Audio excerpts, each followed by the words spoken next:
My name is Joseph, and I'm 35 years old. I worked as a sales manager at a pharmaceutical company under my boss, Stephanie. She was tough but fair, or so I thought. Our team was one of the top performers, thanks to the hard work of people like Mirabelle and Benny.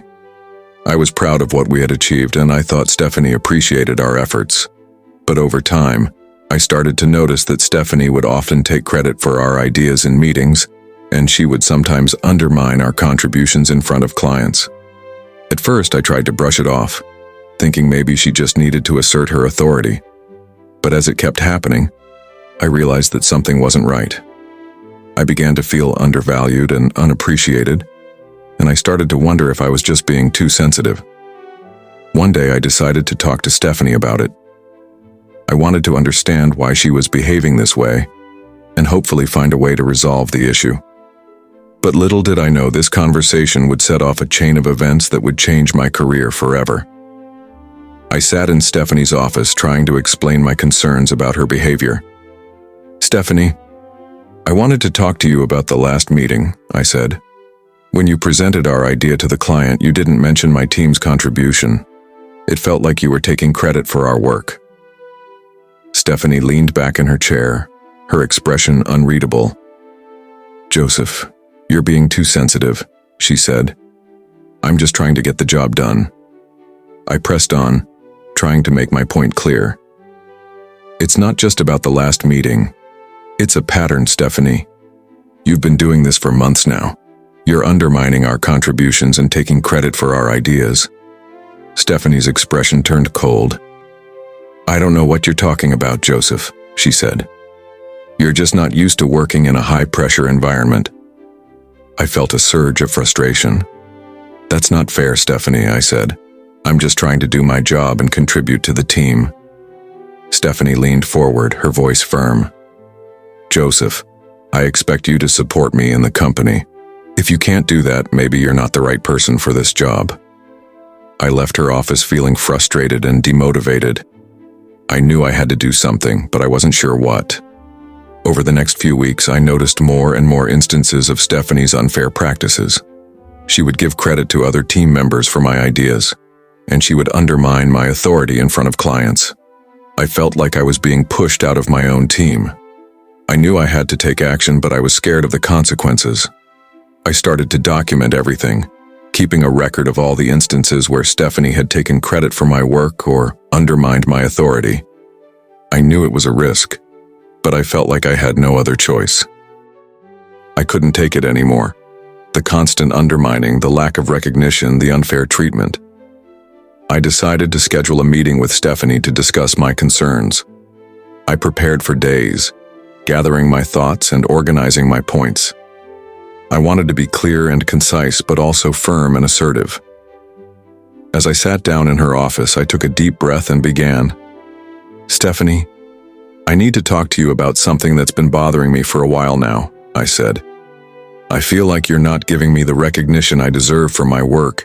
You're taking credit for my ideas and undermining my authority in front of clients." Stephanie looked up from her papers, a hint of annoyance in her expression. "What's your point, Joseph?" she asked. "My point is that it's not fair," I said. "I'm doing a lot of great work here and I'm not getting any credit for it. I think it's affecting the team's morale and productivity." Stephanie leaned back in her chair, her expression unreadable. "I don't know what you're talking about, Joseph," she said. "You're just being paranoid." I felt a surge of frustration, but I kept my cool. "I'm not being paranoid, Stephanie," I said. "I'm being treated unfairly and I won't stand for it." I left her office feeling a mix of emotions, but I knew I had made the right decision. I had spoken out against Stephanie's practices, and I was ready to face the consequences. Little did I know, this was just the beginning of a long and difficult journey. I started to feel like I was being targeted even more after that meeting. Stephanie would question my decisions in front of the team, and she would undermine my authority at every turn. I knew I had to do something, but I wasn't sure what. I started to look into the company's policies and procedures, trying to find a way to address the issue. I also started to talk to my colleagues, seeing if they had experienced similar problems with Stephanie. And that's when I realized that I wasn't alone. Many of my colleagues had been treated unfairly by Stephanie, and they were all too afraid to speak out. I knew I had to keep fighting not just for myself, but for my colleagues and for the integrity of the company. Stephanie's expression darkened as I finished speaking. "You're questioning my leadership?" she said, her voice low and even. "You're questioning my integrity?"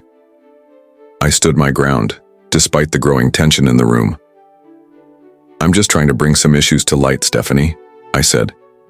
"Issues that I think need to be addressed." Stephanie leaned forward, her eyes narrowing. "Let me make one thing clear, Joseph," she said. "I am your supervisor, and you will respect my authority. You will not question my decisions or my leadership. Do you understand?" I felt a surge of anger at her tone, but I kept my cool. "I understand that you're trying to intimidate me, Stephanie," I said, "but I'm not going to back down. I'm going to keep speaking out against unfair practices no matter what." Stephanie's face reddened, and for a moment I thought she might lose her temper. But then, she seemed to compose herself. "You're making a big mistake, Joseph," she said. "You're going to regret speaking out against me. You can count on it." With that, she dismissed me, turning back to her papers. I left her office feeling uneasy, knowing that I had just made a powerful enemy. As I walked back to my desk, I couldn't shake the feeling that my career was about to take a drastic turn. I started to wonder if I had done the right thing, speaking out against Stephanie. But then I thought about all the times she had undermined me and taken credit for my work. I knew I had to stand up for myself no matter the cost. I sat down at my desk, trying to focus on my work, but my mind kept wandering back to the conversation with Stephanie. I knew I had to be prepared for whatever came next.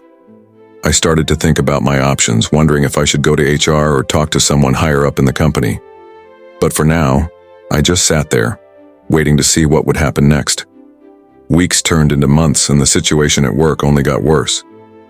Stephanie made sure I knew I was in her bad books.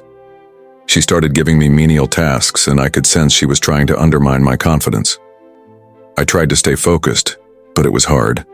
Every door I tried to open seemed to be shut in my face. I started looking for a new job, but it wasn't easy. Every interview seemed to end in rejection. I was starting to feel like I was running out of options. My financial situation was getting tighter. I had to cut back on expenses just to make ends meet. I was working long hours, but the pay was barely enough to cover my bills. I felt like I was stuck in a rut, and I didn't know how to get out. One day I received a rejection letter from yet another job I had applied for. I felt frustrated and defeated. I wondered if I would ever find a job that valued my skills and experience. I started to doubt myself, wondering if I was good enough. But then I thought about all the times I had succeeded in the past. I remembered the praise I had received from colleagues and clients. I knew I had to keep going, no matter what. I updated my resume, started networking, and continued to apply for jobs. I also started to think about other options, like freelancing or starting my own business. I wasn't sure what the future held, but I was determined to take control of my career. I began to research different business ideas, and I started to reach out to people in my network for advice. I was determined to find a way out of this situation, and I was willing to take risks to make it happen. As I sat at my desk, staring at my computer screen, I felt a sense of resolve wash over me. I was going to get through this, no matter what it took. I was going to find a way to succeed, and I was going to make sure that Stephanie didn't hold me back. I took a deep breath and I started to type out a new email, one that would change everything. I received an email from a recruiter asking to discuss a potential job opportunity. I was excited, thinking this could be the break I needed. We scheduled a call, and the recruiter asked about my previous work experience. I told her about my time at the company, and she asked about my supervisor, Stephanie.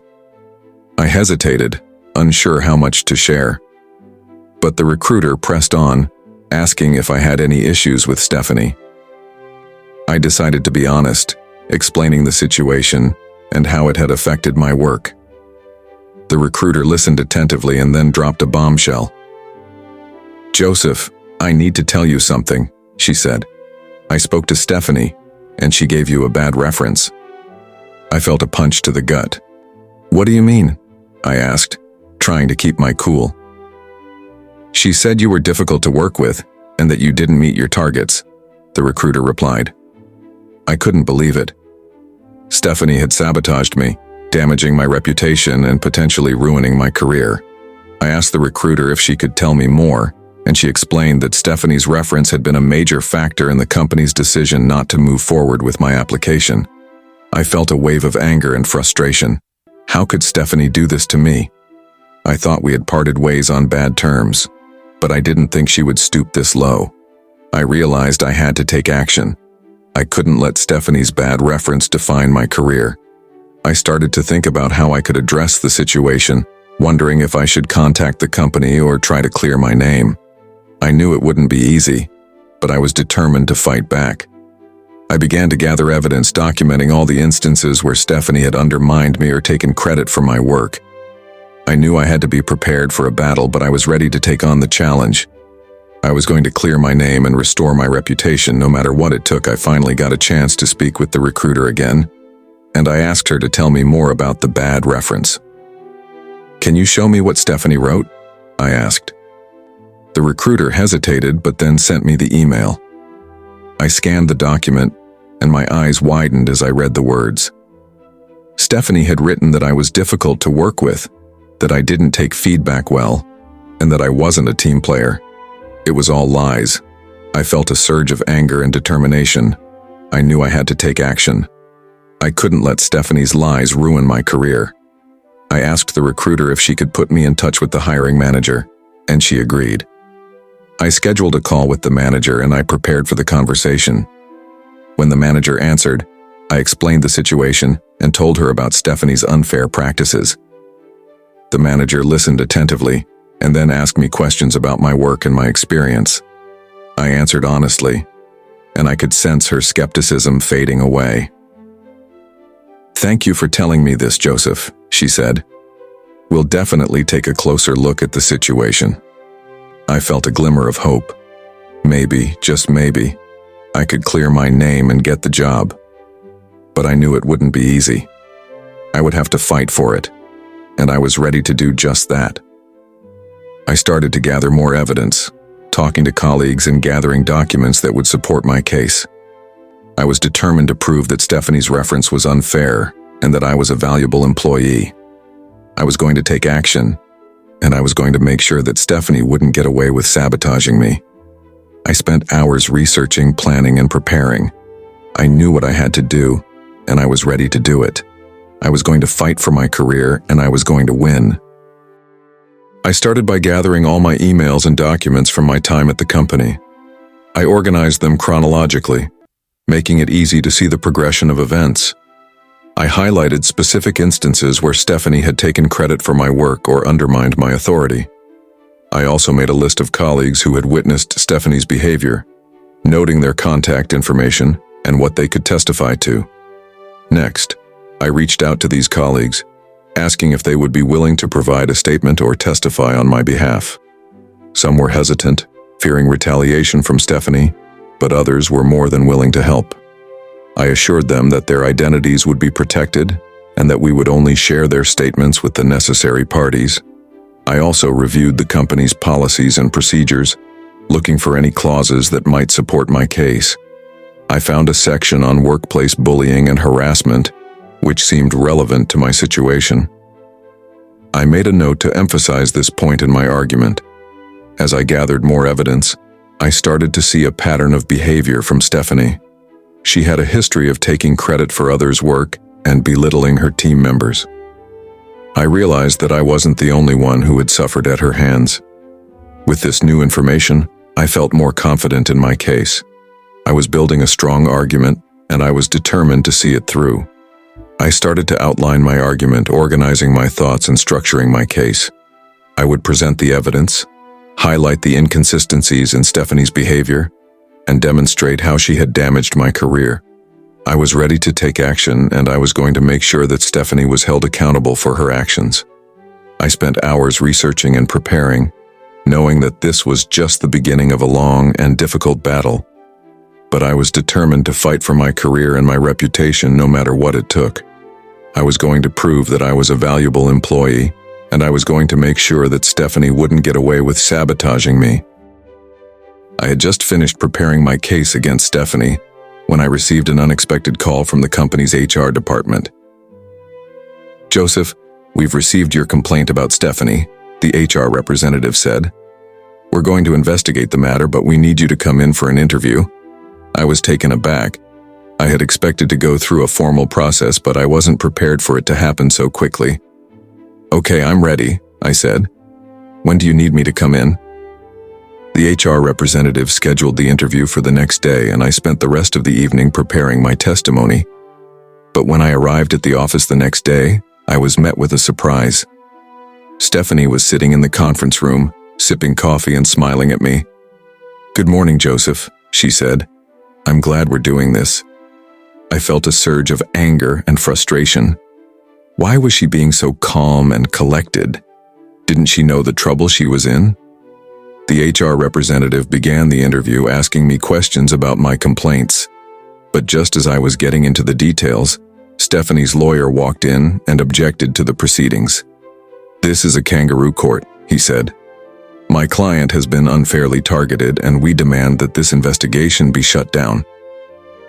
The HR representative looked taken aback, but she refused to back down. "We'll take your objections into consideration," she said, "but we will continue with the investigation." I left the office feeling uncertain about the outcome. Would I be able to prove my case against Stephanie, or would her lawyer's objections derail the entire process? I knew I had to stay focused and determined. I couldn't let Stephanie's tactics intimidate me. I was going to fight for my career, and I was going to make sure that justice was served. I spent the rest of the day gathering more evidence and preparing for the next step in the investigation. I was determined to see this through, no matter what obstacles came my way.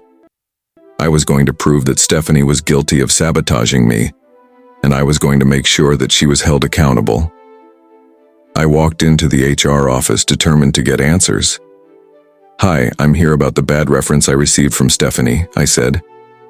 The HR representative nodded sympathetically. "Let's take a look," she said. She pulled up the reference on her computer and scanned it quickly. "This doesn't seem like a standard reference," she said. "Can you tell me more about what happened?" I explained the situation, showing her the emails and documents I had gathered. The HR representative listened attentively, her expression growing more serious by the minute. "I see," she said. "We'll definitely look into this. Can you give me some time to investigate?" I nodded, feeling a sense of hope. Maybe this was the break I needed. "Thank you," I said. "I appreciate your help." The HR representative smiled. "We'll do our best to get to the bottom of this," she said. "But in the meantime, can you tell me more about your work with Stephanie?" I spent the next hour going over my history with Stephanie, explaining how she had taken credit for my work and undermined my authority. The HR representative listened attentively, taking notes and asking follow-up questions. When I finished, she nodded thoughtfully. "I think we have enough to start an investigation," she said. "We'll be in touch soon." I left the office feeling hopeful, but also a little nervous. What would happen next? Would Stephanie try to retaliate? I didn't know, but I was ready for whatever came next. I was determined to clear my name and get the recognition I deserved. I walked back to my car, my mind racing with possibilities. What would the investigation uncover? Would I finally get the justice I deserved? Only time would tell. Months went by, and the investigation into Stephanie's actions finally concluded. The HR department called me into the office to discuss the findings. "Joseph, we've completed our investigation, and we found evidence that supports your claims," the HR representative said. "Stephanie's actions were unacceptable, and we're taking disciplinary action against her." I felt a sense of vindication, knowing that justice had been served. "What does this mean for my career?" I asked. "We're willing to provide you with a positive reference and help you transition to a new role within the company," the HR representative replied. Or, if you'd prefer, we can provide you with a settlement package to help you move on. I thought about my options carefully. I could take the settlement package and start fresh, or I could stay with the company and try to rebuild my career. In the end, I decided to take the settlement package. It wasn't an easy decision, but I knew it was the best one for me. I used the package to start my own business, and it ended up being a huge success. I was finally able to work on my own terms and build a career that I was proud of. As I looked back on the experience, I realized that it had been a turning point in my life. I had stood up for myself and refused to let Stephanie's actions define me. Instead, I had used the experience to fuel my growth and success. I felt a sense of pride and accomplishment, knowing that I had come out stronger on the other side. I was grateful for the journey, difficult as it had been, because it had led me to where I was today. I sat at my desk staring at the calendar on my wall. It had been a year since I had left the old company, and my life had changed in ways I never thought possible. I had started my own business, and it was thriving. I had a team of talented employees, and we were working on some exciting projects. As I looked to the future, I felt a sense of anticipation and excitement. I had plans to expand my business, to take on new challenges and explore new opportunities. I was no longer held back by the doubts and fears that had once plagued me. I was in control of my own destiny, and I was loving every minute of it. I thought about the people I had met along the way, the ones who had supported me and encouraged me to pursue my dreams. I was grateful for their presence in my life, and I knew that I would always cherish the relationships we had built. As I looked around my office, I felt a sense of pride and accomplishment. I had worked hard to get to this point, and it had paid off. I was proud of what I had achieved, and I knew that I would continue to push myself to new heights. I picked up my phone and dialed the number of a potential client, ready to take on the next challenge. The future was bright, and I was ready to seize it. I took a deep breath, feeling a sense of calm and focus. I was ready for whatever came next, knowing that I had the skills and determination to succeed. The future was full of possibilities, and I was excited to explore them. I smiled to myself, feeling a sense of closure and new beginnings. It was time to move forward, to build on the success I had achieved, and see where it would take me. I looked directly at the camera, my voice sincere and inviting. If you've ever faced a bad reference or workplace bullying, I want to hear from you. Share your story, and let's support each other in overcoming these challenges. Whether you've stood up for yourself in a difficult situation or know someone who has, your experience matters. Let's work together to create a community where everyone feels empowered to share their voice. If you're comfortable, share your story with us, and let's move forward together. Thank you for listening to my story. If you like this kind of content, kindly leave us a like, share your thoughts, and subscribe to the channel for more stories like this. Thank you.